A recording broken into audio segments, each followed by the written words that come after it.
This is Rob Roy of Elliott Wave Options, and welcome to TradeFinder Live. Lots to talk about, and if you are new, the way the schedule works is start off talking a little bit about the market, and boy, the market's pretty interesting right now, isn't it?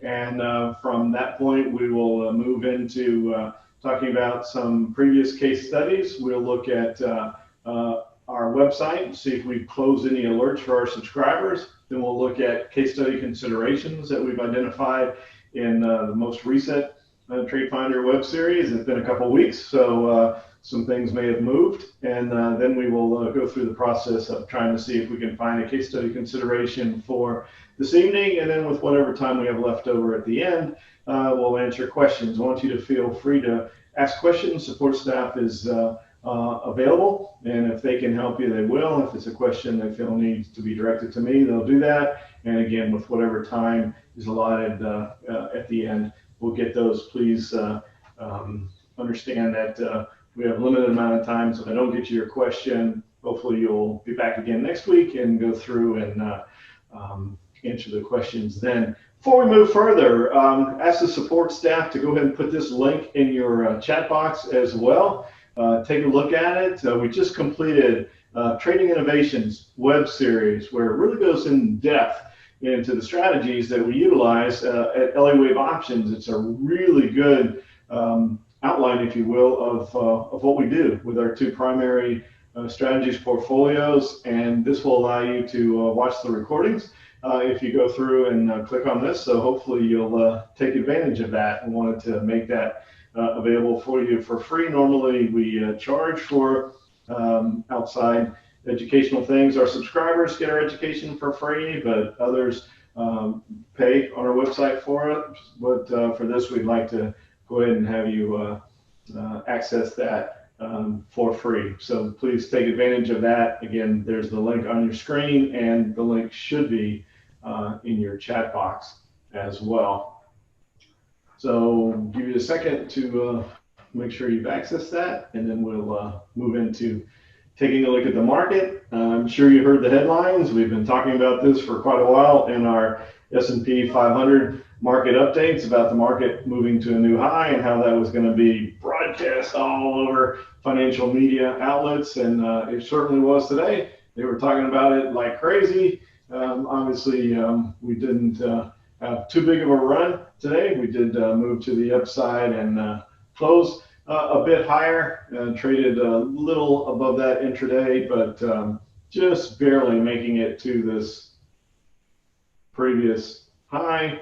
Just if you want to know the exact numbers, the high from February 19th was 339.08, and the high today was 339.10. So as you can see, just barely making it above by a point where we were back in the previous highs. So we do technically have a new high in the market. The closing high back on the 19th is what a lot of people look at, was 338.34, and the closing high today is 338.64. So not only did we have a new high of the day, but we did have technically a new closing high. Now, I don't think that just a few tenths of a point is going to generate a whole heck of a lot of fanfare and hoopla out of the financial media, other than the fact that you will hear throughout all the media outlets talking about the market closed at a new high today. Is that going to be enough to generate the retail money on the sidelines coming in? I think we need a little bit more of a definitive break than that. And you've seen this numerous times, but I wanted to go ahead and bring this up again, which is this zigzag pattern that we've talked about also for a number of weeks, with a potential target of 347, the completion of the 100% extension on the C wave. And also we've been referring to our outlook. If you haven't watched that by chance, you can go back and look at it. We posted it back in January, our Elliott Wave outlook for 2020, where there were 3 different scenarios coming up with a 346 price level, and surprisingly enough, roughly about the same time frame as where we are now, even though at that point in time we had no idea that the whole COVID thing was coming, the big 30% drop in the market was coming, et cetera, et cetera. But to go back and look at that, it's quite fascinating to see. But that's where we are. So we've moved up technically made our new highs. Always want to see what the DMI is showing us to see if there's confirmation. And it's interesting to take a look at where the DMI is. The ADX is looking good, right? The ADX is moving to the upside. It's also important to remember that the ADX is a bit more of a lagging indicator. The indicators of the DMI that are a bit more responsive are the two directional indicators, the positive and the negative. So the green line is the positive directional indicator, the red line is the negative. So you can see that the positive directional indicator was moving down, but this is encouraging for the expectation of the market moving up at least to 347, if not moving up to one of the extended levels. And I've left those on the screen for you as well. So you can see here are the potential next two levels if by chance we break above this 347. But with so many Elliott Wave patterns giving us this target, if we reach that, it would seem as though we're going to have some resistance there, a la what we've had here at the previous market highs, where we've just been kind of for a week now just bumping our head against that level. You would think, however, that with that kind of a pattern, if we break above there, we'd get a pretty good move in a relatively short period of time. So is that going to be enough of a thrust to blow through the 100% and just head on up to one of those levels? It might. It's fascinating that the 100% extension is so close to where the previous market highs are. That's what makes where we are currently in the market a little on the fascinating side. But back to the DMI, the fact that the positive directional indicator is curling back to the upside here, the ADX is still powering forward, are both encouraging signs for, at least in the short term, a continued move to the upside. Now remember, once the ADX gets up here and reaches 40, that's when we pay attention. And also remember, and there's been a lot of talk about this on YouTube, as far as the fact that I changed this DMI setting from 14 to 13 because I like to see when the trends are forming just a touch earlier than how the indicator is set up, and it kind of takes away a little bit of that perception that the DMI is a lagging indicator. So by changing that, making it just a touch more responsive, we get a signal a little sooner. But if we're doing that, remember that the levels usually aren't quite as high either. So that's the other side of the coin, where 40 is, a reasonable level, showing you that the strongest part of the move is over, with the fact that I've adjusted that, and we went through this in the TradeScan series, by the way, another educational series that we offered to explain these indicators. The fact that we get up to 40 with the slight change in the settings means that the 40 carries a little more of a, okay, let's pay attention, the strongest part of the trend is over, indication than it would normally. So pretty interesting stuff that's going on with where the market is right now. So we'll see if we can break through that level tomorrow. At this point in time, the futures actually just made a little bit of a spike. They're up $4. We were totally flat, so it's not that big of a move, but all of that just has occurred within the last couple of 3-minute bars. So the market is trying to open high enough to where the shorts that are hanging on, those that are still holding on by the tips of their fingernails, in hopes that this is it, that this is a big double top and that we head back to the downside. I've seen people that have commented to that effect on the internet as well, that okay, it's just going to be a big double top and now we head lower. Well, we'll see. The Elliott Wave patterns have us going a little bit higher before we start to consider what happens from here. We need to get those levels touched and hit, and then we'll figure things out from that point. So, we've been talking about this for a very long time, and here we are. We went past the 61.8. We're heading towards that 100% level, and so far the Elliott Wave pattern has been pretty spot on. Also, it's been in this last run right along that 45-degree angle. That if you've heard any of my recordings lately, you know that that's important to me. When you see that, those moves tend to stick a little bit more with less volatile corrective moves. So all that, it's fascinating. I did want to, there's been some confusion on YouTube, on the internet, as far as why this started here. A lot of people have asked, why did you start that right in the middle of the three? Well, it wasn't right in the middle of the three. It was at the completion of this previous zigzag. So we had this zigzag here that completed, and once that completed, we came back down to test the previous level, and that started a new impulse. That's how you draw zigzags, at the start of a new impulse. So it's not like you just arbitrarily picked a point in the middle of the wave three, which is this is so indicative of the importance of learning the intricacies of Elliott Wave, and not just looking at this 1, 2, 3, 4, and 5. It's just been as classic as it gets, and people that want to say, it's subjective, it doesn't work, whatever, are just not paying attention. And at some point in time, when your belief system maybe shifted or adjusted a little bit, it's kind of hard to let go of things. But when the evidence is right in front of you, week in and week out, as we've been doing for well over 2.5 years now, we're going to be approaching 3 years here in the not too distant future. At what point in time do you just say, all right, it works, show me how it works? And that's what I did, because I thought it was hocus pocus when I first heard about it too, until it was proven to me that it worked. And when it was proven to me that it worked, then I couldn't get enough of it. And I hope that you're open-minded enough to realize that this does work, and you do want to learn more about it.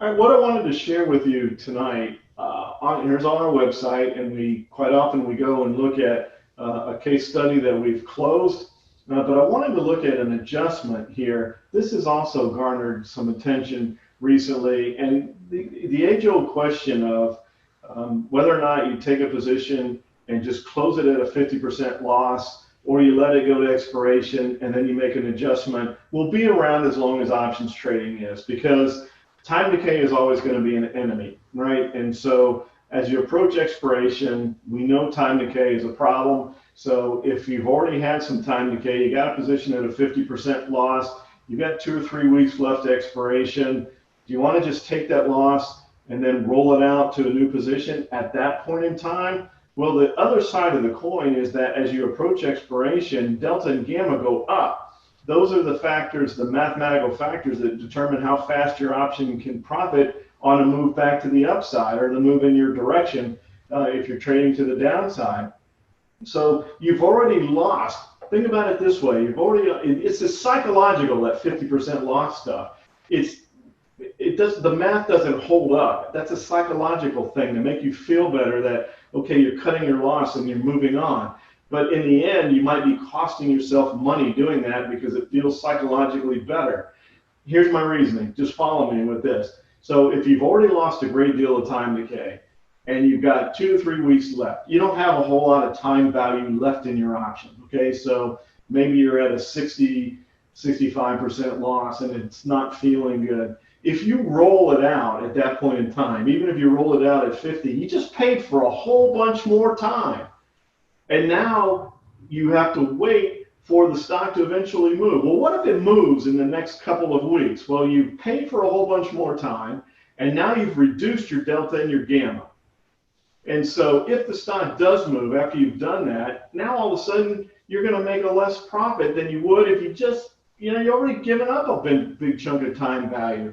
Let's give it that couple, 3 weeks and see if it moves in our favor. If it does, you're going to make money that much faster as you approach expiration. You don't have a lot of time decay left to worry about. The delta and gamma are in your favor, and the position can reverse and come back. We've had plenty, yes, we've had a lot of positions that we let go to zero. I'm going to show you one here because I want to illustrate this point. But we've also had plenty of them that did move in the last couple of weeks, and that movement that occurred allowed us to recover the loss, lessen the loss at the end, potentially generate a gain, etc. By letting it go and being willing to accept, oh gosh, the trade expired, worthless. For some reason, that has just this negative connotation.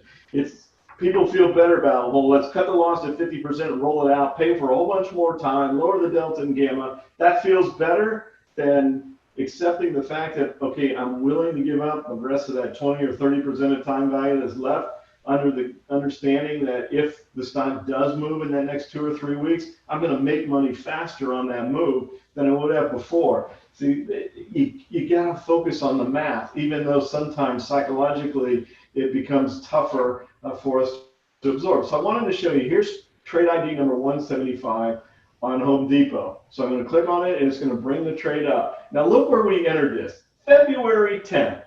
Okay, now that was brilliant, wasn't it? Well, at that point in time, the market was running. This is before COVID came out. Everything was looking good. Here's our mark-to-market chart. We actually were moving into a nice gain right off the bat. You can see that we were bouncing around from the zero line up to around a 30% profit right after we put the position on, and then boom, all hell broke loose with COVID and the position reversed. And since this was a call spread, as you can see in the beginning, the call spread obviously is going to go with the speed of the movement to the downside. The call spread is going to go to zero. But here's what the chart looked like at the time of the entry. A whole lot different than what happened with the COVID, right? So we had a wave 5, we were at 45%, so we still have plenty of room to run. Even for a 61.8% extension, the DMI was solid. We were breaking to a new high. We've just broken above the wave 3 high. There was no reason here to think that we're not going to go hit that wave 5 target, and that was the reasoning for the initial position. Well, things changed. The market changed. The beauty of Elliott Wave is that it is, in my opinion, by far, there's nothing even close that changes and adjusts as fast to the changing market as Elliott Wave. And if you're willing to make changes, to go along with it, to accept that you might have been wrong originally, to accept that your analysis might have been wrong, to accept the chart might have changed, things change. The only constant in life is change. And that's the same thing that happens in the world of trading. Let your ego go, let your convictions go to whatever you thought was going to happen initially, and be willing to adapt. If you're willing to adapt and change, then you have the opportunity to move with the market, just forget whatever happened before, that's all different, and move to the next stage. So we went through the adjustment process here, as you can see, and we didn't do anything again until April. Now here's the dot plot. This is our marked market dot plot. This is on every single alert that we send out on every single position. And so every day you see where it is. So we continue to move lower. We had a little bit of a sideways consolidation here, and then we waited. And we waited for the appropriate entry. So we were accepting this loss for a while. The next adjustment also resulted in a loss. The market moved down a little bit further than we thought it was going to at the time. We did make 3 positive trades on that movement to the downside. We probably got out a little bit early on the downward move, but we did have three nice positive trades. But that's not on Home Depot. I'm focusing on Home Depot here. So we went down and we waited for the appropriate entry. Patience is so important. Let the pattern reform itself and come back to you. And that's what we did. And so we set this up and we bought the straight call option here. And then we had the September spread. Now look what's happened to the chart. So the chart now is moving back up. So we've regained from this downward move. We've set up, we're now in a wave 3, moving to the upside. We have a new price target. The ADX is showing that we're very strong. So it was time to go ahead and make the adjustment and enter back in. Well, now let's get to the point where we are moving into an earnings report. And if you're not aware, Home Depot reported earnings this morning before the market opened. So we had a really nice gain. Here's the chart. Home Depot moved up nicely into the earnings report. So with that, we had this opportunity to go ahead and take the gain in the long call.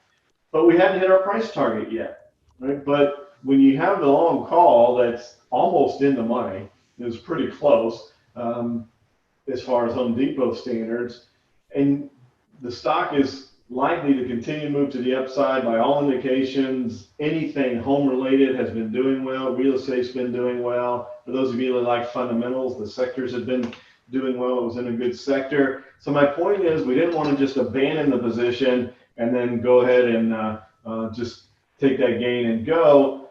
But it wasn't prudent to hold a long call that had a whole bunch of profit in it through the earnings report. So with that, we took the call off, but we maintained our position by adding this spread into the position. So what? I heard a noise, I'm not sure what that was. But you can see that we closed out the long call for $865.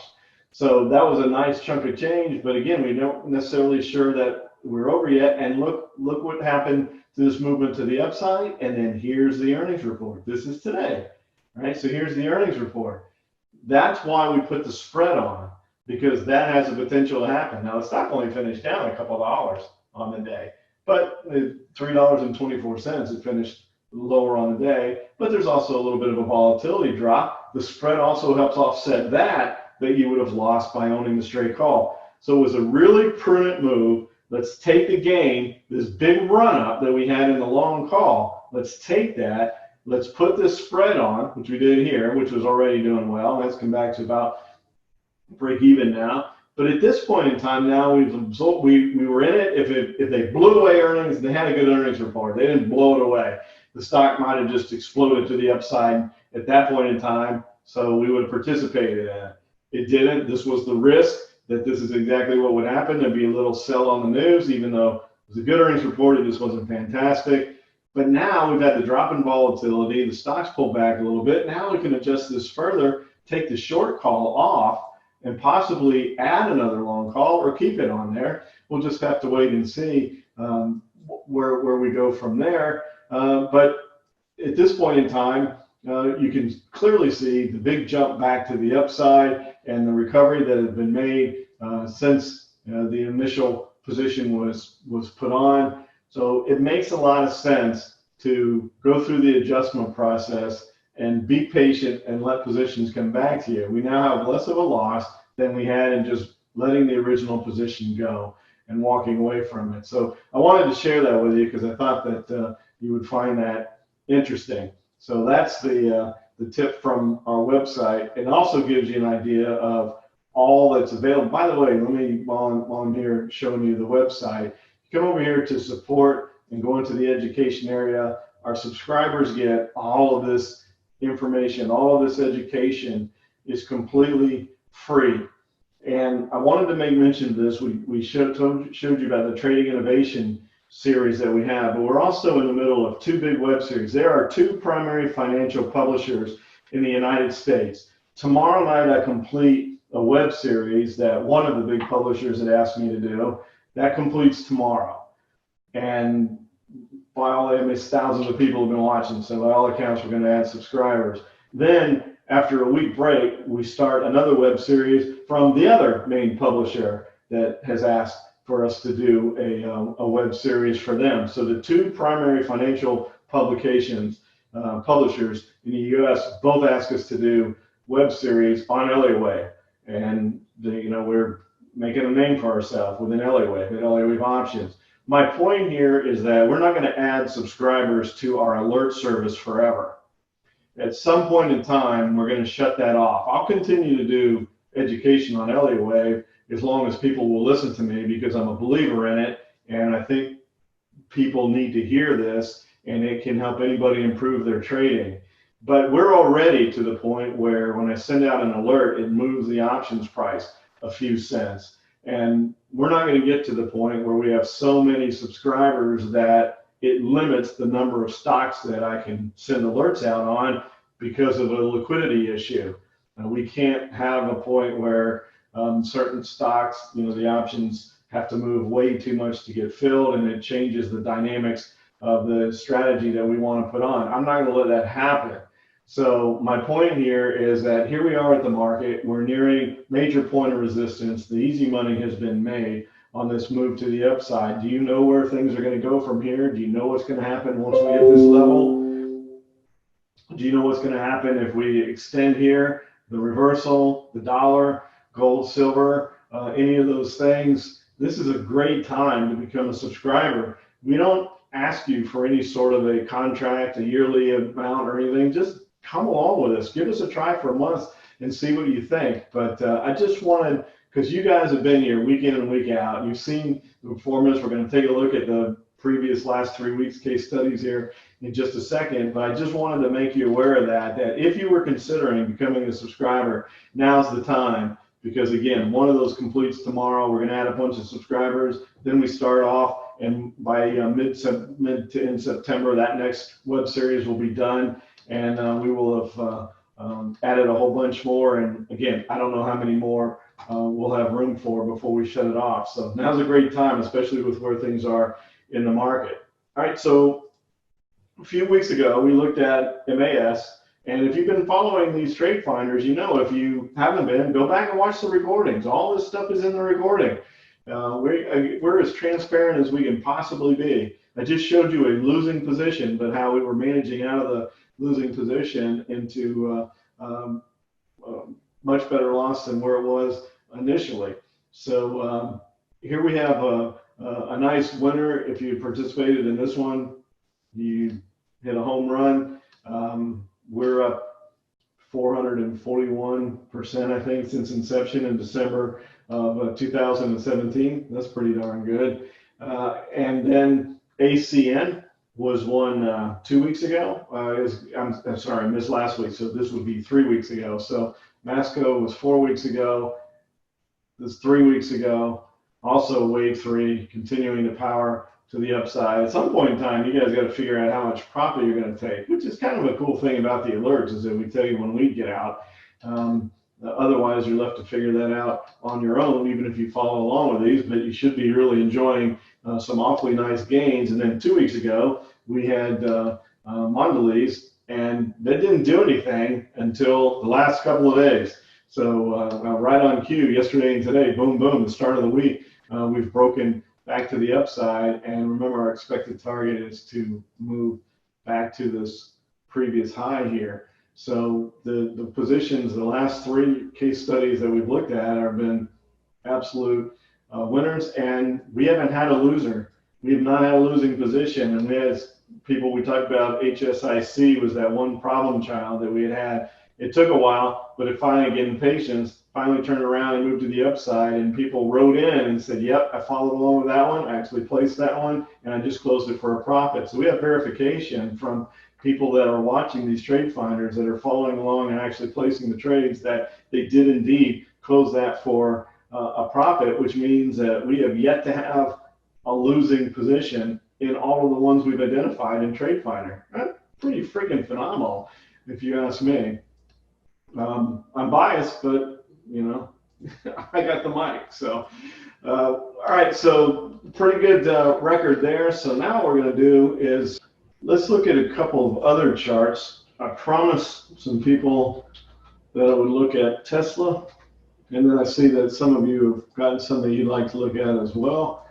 Hopefully we'll be able to come up with a case study this week. If not, we've been on a hell of a run anyway. See, here's that stuff with, golly, Tesla has just been like this, hasn't it? So here's the vertical move that made me nervous before, and this is, I like this 45-degree thing so much better. That was a nice run, enjoying that all the way up to 1,000, and then we decided to go vertical. So when we got above 1,000, everybody wanted to be like, holy cow, Tesla's at 1,000, I want in. And then we go vertical. And so when you go vertical, then you get these stronger corrective moves. So you get a little bit more violent of a correction. So we come down here, we got a doji here, but that was only a one-day thing, and we went sideways, and we started drifting back down. And now we're taking off on another run, but it's another one of those vertical runs. We're at a 40% wave 5 extension, wave 5 here. Target is around, I mean, at this point in time, at 1887, hard to imagine we're not going to make it to 2,000. Now, whether or not we have a correction beforehand, now that's the difficult part, because we put the moving averages on here and we're overbought. There's the 10-day moving average. Here's where we are. There's a little bit of separation there, so it wouldn't surprise me if Tesla did back up a little bit, or at least did another one of these sideways things until the 10-day moving average catches up. Maybe we just go straight up there, because stocks can stay overbought for a bit, but not for super long. When you get separation from that 10-day moving average, it's short term at best. It doesn't stay that way. It just doesn't. We talk about rules and guidelines within Elliott Wave. Well, that's Rob's rule that no security in any time frame gets very far away from its 10-day moving average. They just don't. So whether or not we're ready to make that run to 2,000 before we correct or not, we'll just have to see. But it's hard to imagine it not going there. And then the eventual wave 5 target is up here at 2,200, which looks awfully doable at this point in time. We look at the DMI, and the ADX is coming down. It was resting a bit, and now it's found renewed life. And it's hard to argue with it. Certainly like it when the ADX comes and drops below 20 before it curls back up, but it didn't. It's curling back to the upside. It's between the two directional indicators. There's good separation. Hard to argue with the DMI telling you that, yeah, that's legit. There's strength to that move. So it's just would be hard to discount that we don't go too far to the upside from here. OR, you wanted to see?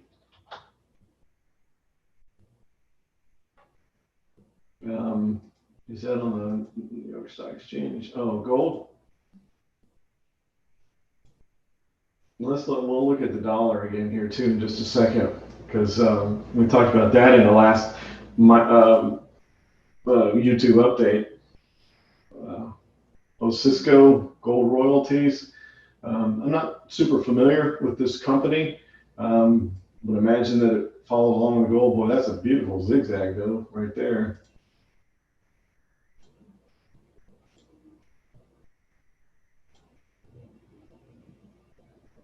So we went to 61.8, held there, tried to run up, came back, tested this level. Looks like at this point in time, it wants to go ahead and satisfy that 100% extension, which would also be about 100% extension in the wave 5. So the zigzag and the wave 5, roughly about the same spot. So that's what the Elliott Wave says there, KL. So these are gold miners, I would assume. And it's almost an identical pattern, just a higher dollar value. So if we look at GLD, SLV actually was to the downside for a moment today, and then it moved back higher. So there's your chart of gold. We filled this gap, which now I say, okay, well, what happens tomorrow? But GLD looks like it wants to go higher. But you see that was a 0.9% move. And then we've talked about this numerous times, you bring SLV in, and it was a better than 1% move. So silver is just moving better than gold is at the moment from a percentage standpoint. But both of those patterns are similar. Silver maybe had a little bit nicer triangle pattern here before the break. GLD is kind of still trying to figure out, I mean, you could really crudely call that. It's just more higher lows and lower highs. It's not really a good triangle, because it's just good triangles don't have this kind of a gap and all this free space in here. But you do have lower highs and higher lows, which are certainly elements of a triangle. But let's take a look at the dollar real quick.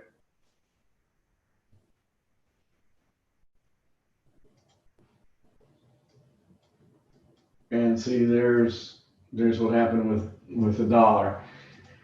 And that's concerning, because if we go back and look at this zigzag that began following the breakout of that triangle,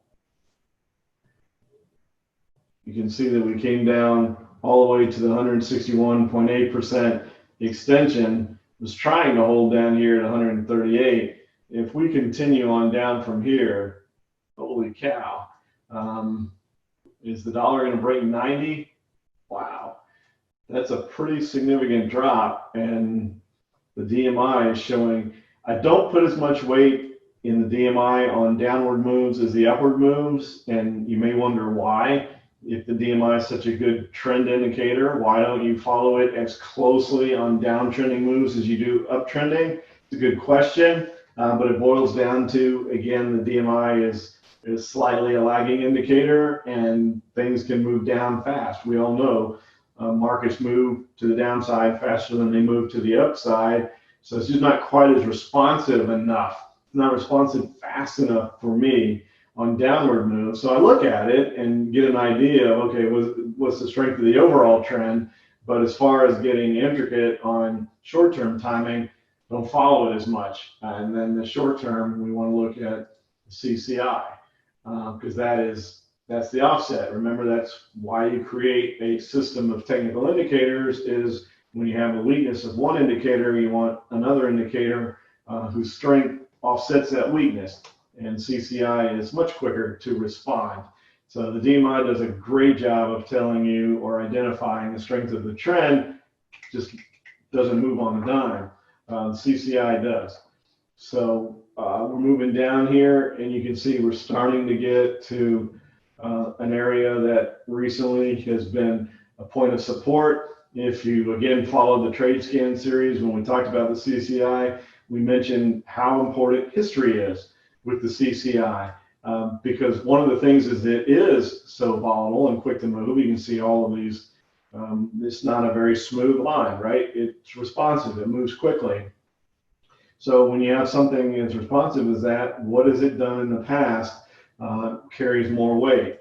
And so if we go back and look at the entire history of the DEES contract on the dollar, we're kind of down in that area where it found some support. We're not there yet, but we're getting in that area. So is this going to be it? Did we just need to hit this 161.8% extension? You can see we closed absolutely dead on it. Do we need to hit that, or is that just a stopping point on our move on further down? That's going to be interesting. Maybe we find a little support here for a bit in the dollar. And it looked like it was trying to find it back here at the end of July and into early August, but then it just gave it back. And then today, yesterday and today, were both pretty ugly days in the dollar. Now, the other thing to consider, we mentioned this in the YouTube updates a while back. Chairman Powell had mentioned a couple meetings ago, so a couple months ago, that in the September meeting, they were going to be thinking about, depending on the data, data dependent, those key words that the Federal Reserve uses all the time, they're data dependent on whether or not they initiate a new round of QE. So on top of all the liquidity that they've created and injected already, they're talking about doing a new round of QE. Now remember, they've been buying corporate bonds, they've been buying ETFs, they've been buying everything. And now just a new expansion of QE. We'll wait and see. Hard to imagine that the dollar would handle that very well if they do. But I want to reiterate this because people have made comments about it that, oh, they're doing it. Well, they haven't said they were going to do it. I follow the Federal Reserve, I think, as close as anybody does because of my opinions. But to my knowledge, they've not committed to doing anything, but they did say they were going to take a look at it. And maybe they do. They're going to look and see what the economy is doing, and I just don't think that there's a big rebound in the economy. I went out to dinner, had a dinner meeting this evening, and you just look around the restaurant, all of the tables around the outer side of it had people in them. The entire middle of the restaurant, this is a pretty nice restaurant that normally had every single night had people waiting to get in. In the entire middle, the whole floor, other than the perimeter, was empty. And it was because they couldn't see people there. They were choosing to separate people by using booths along the outer edge instead of using the tables in the middle. And you just think, how can restaurants have such thin margins anyway? How can they be turning a profit in this scenario? And when's it going to get better? I don't know. It's just it's a different world that we're in now. So if you're not willing to adapt now, then I think you're going to have real problems because nobody knows what's going to happen.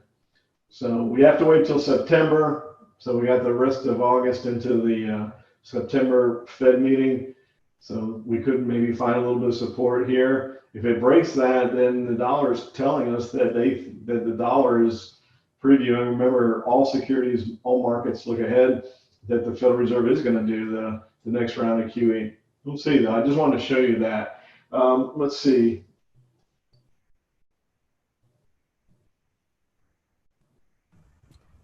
M2 is indicating, that's a good point, Azim. I hope I pronounced your name properly. That's a good point that M2 is waning. They have stopped the incredible expansion, not stopped. They've slowed down the incredible expansion of their balance sheet that they've been doing, but it's off the charts, isn't it? So if they do QE in September, maybe that's what they're saying. I don't know. Just going to wait and see. Paul asked, does the angle of the ADX make a difference? It does. And I kind of view that in a similar way as I view the actual chart pattern.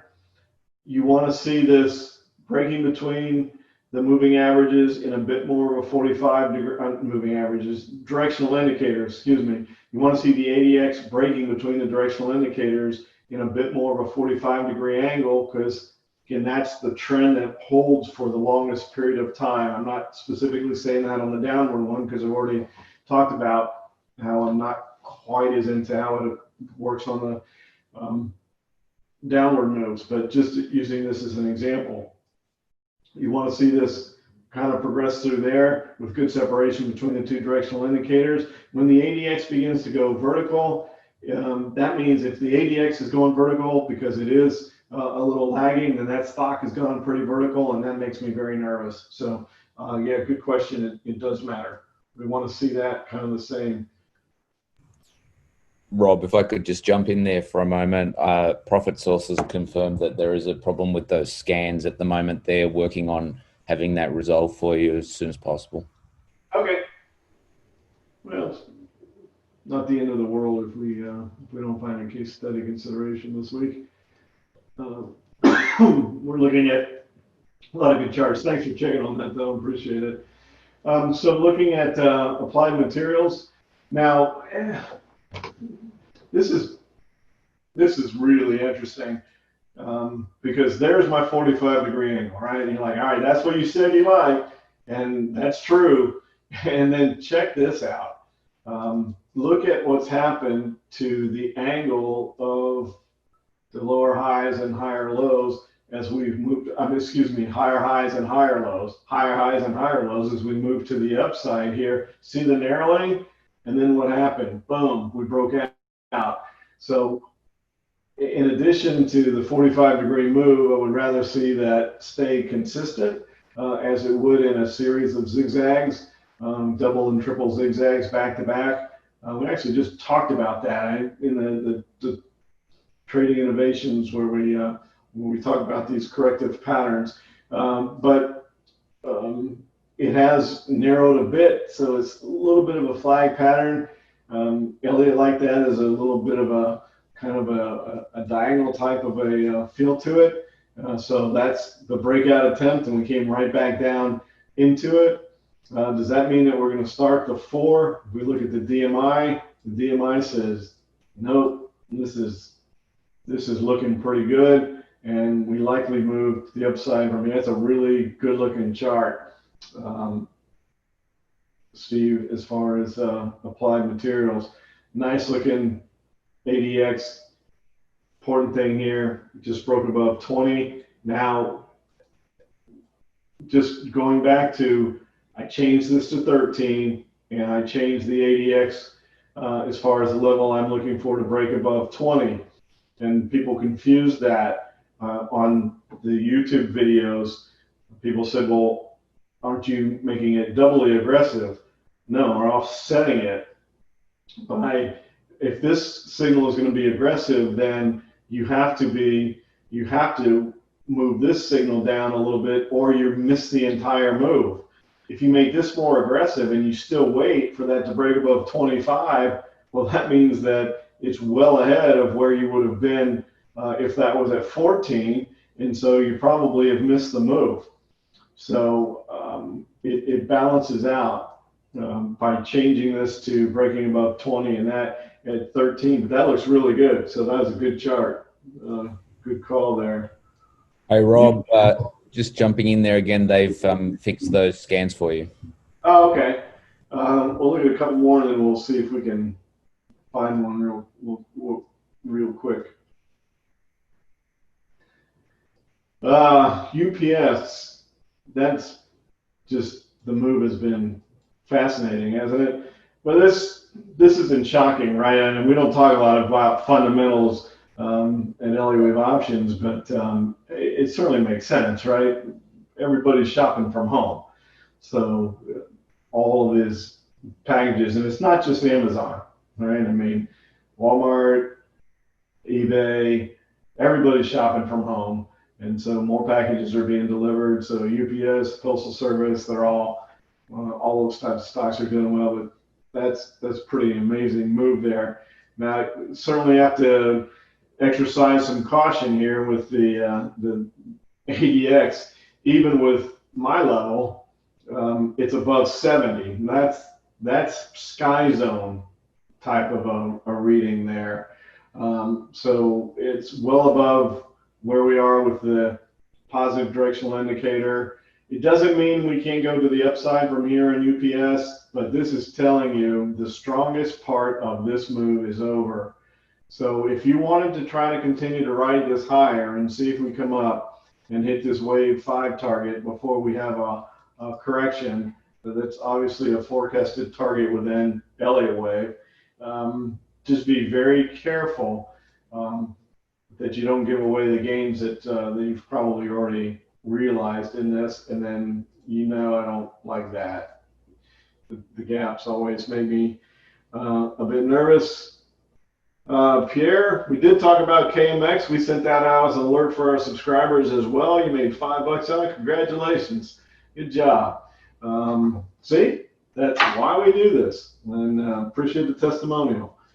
So let's, we're running out of time here, so let's see if we can find a couple case studies here to find a consideration to look at this week. I'm going to close that off and open them up again. I think that probably makes more sense.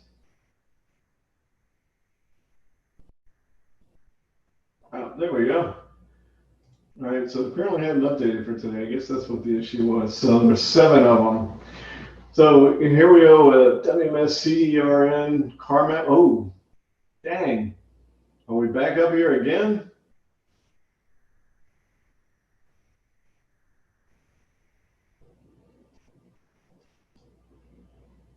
We already took one gain in this.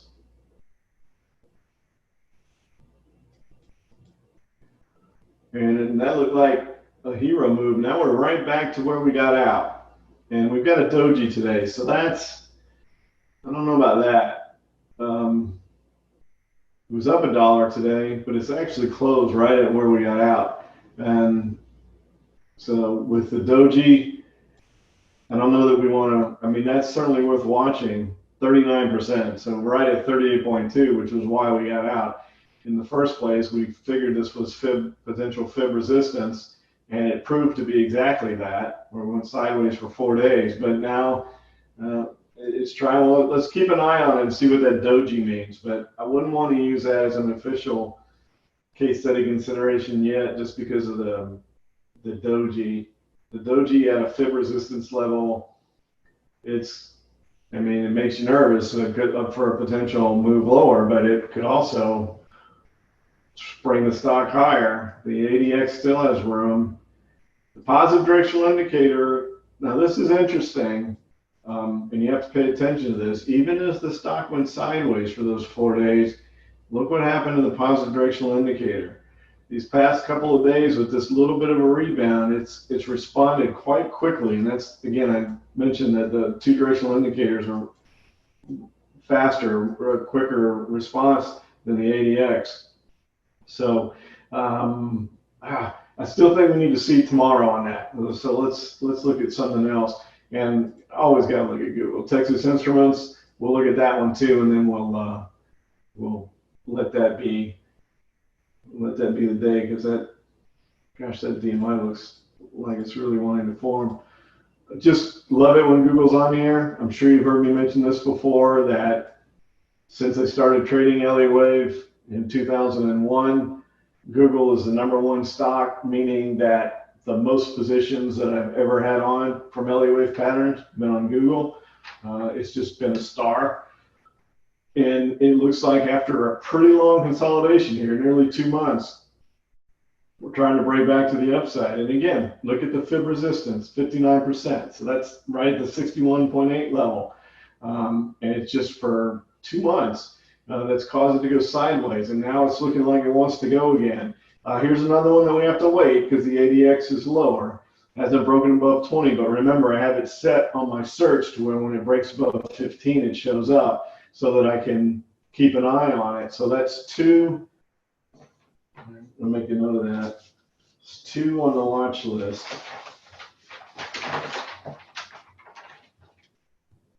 For next week, which is KMX, or yeah, for tomorrow, KMX and Google might be a couple extra days. Let's see what Texas Instruments looks like.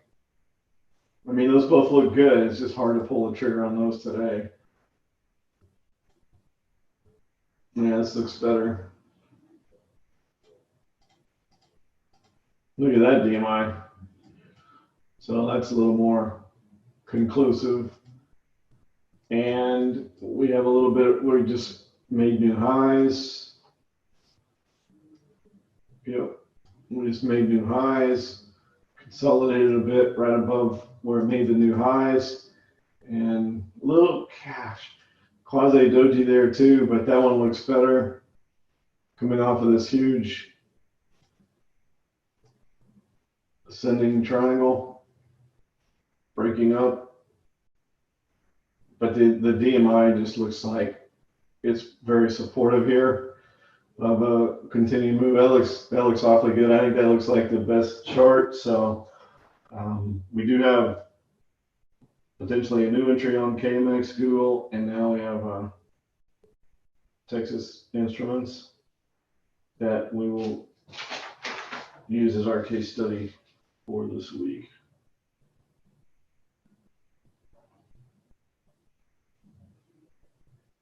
TXN.